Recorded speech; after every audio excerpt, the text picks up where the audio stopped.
The English Civil War, then, is our last of these wars of religion, and many historians, it's sometimes known as war of religion, but many historians also, say that, well, this is really more about politics. And the politics dynamic is well known, right? Parliament versus king. By the way, who's in parliament? The nobles. So we've got that same dynamic, nobles versus king. Who has ultimate rights, right? The king is, of course, claiming absolutism, divine right, no right for the nobles to interfere in his ability to rule. Nobles, as you could imagine, don't really like this. They say we have rights as a result of our legacy, as our history. These are our noble privileges. And the king, if he wants to raise taxes, he must convene parliament in order to get our approval, if he wants to take more money, if he wants to do these things. So basically the English Civil War is in the 1640s. The Long Parliament begins in the year 1640.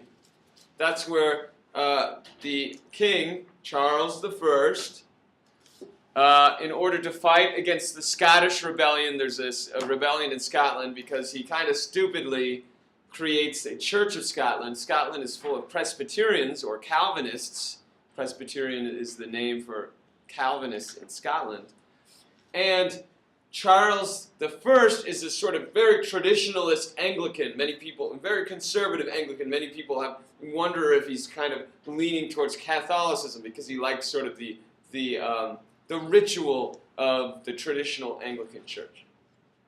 So he creates a Church of Scotland to go along with the Church of England, which is a sort of more formal, established Catholic-style Protestant church, which of course these Presbyterians in Scotland don't like. So there's this uprising against Charles I, and the result is Charles I has to call Parliament into session. Parliament makes all these demands because Charles had been ruling without them, claiming the divine right of kings to rule. And so Charles I and the Parliament go to war in the 1640s.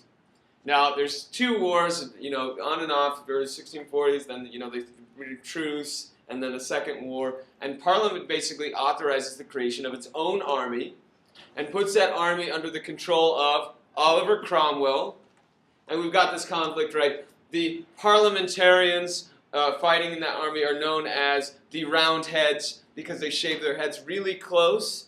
None of this, hair hanging all over the place. We're serious people, so very close shaved heads. And Cromwell's able to create this sort of dynamic army known as the Ironsides because they're impenetrable sides. Or the New Model Army is another nickname for it. And the king, Charles I, loses. And so Cromwell now is in the position to be in charge. He wants the king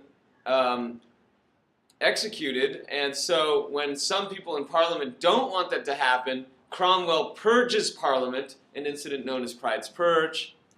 And so the rump, or those that are left after the purge, decide to go along with whatever Cromwell wants. So Cromwell executes Charles I and becomes the leader. But he's not king.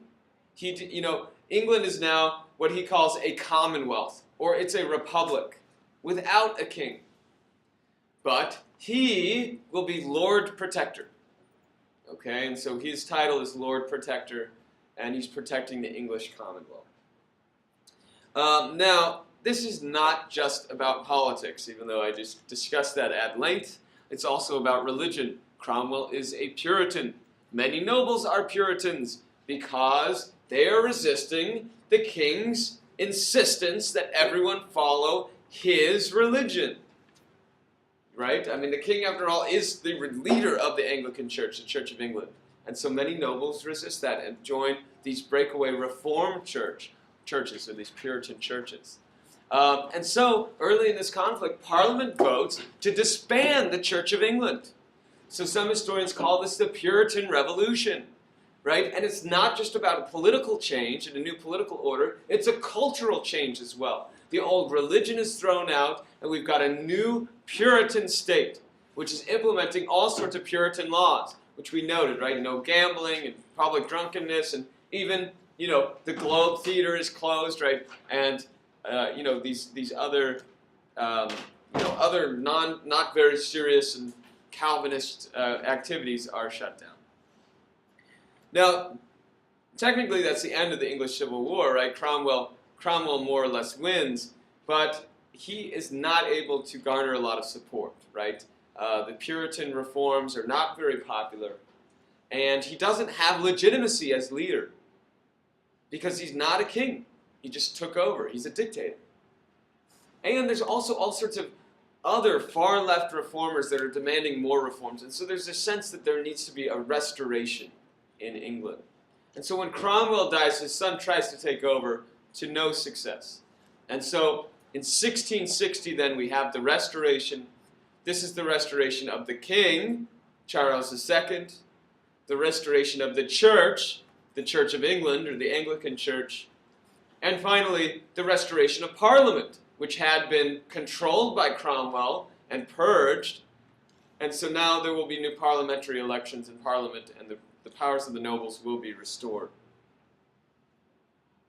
So these are all of these 5 issues that we've discussed are both about religion and politics, and the degree to which religion or politics is the cause varies depending not just on the different events, but actually varies depending on your historical interpretations.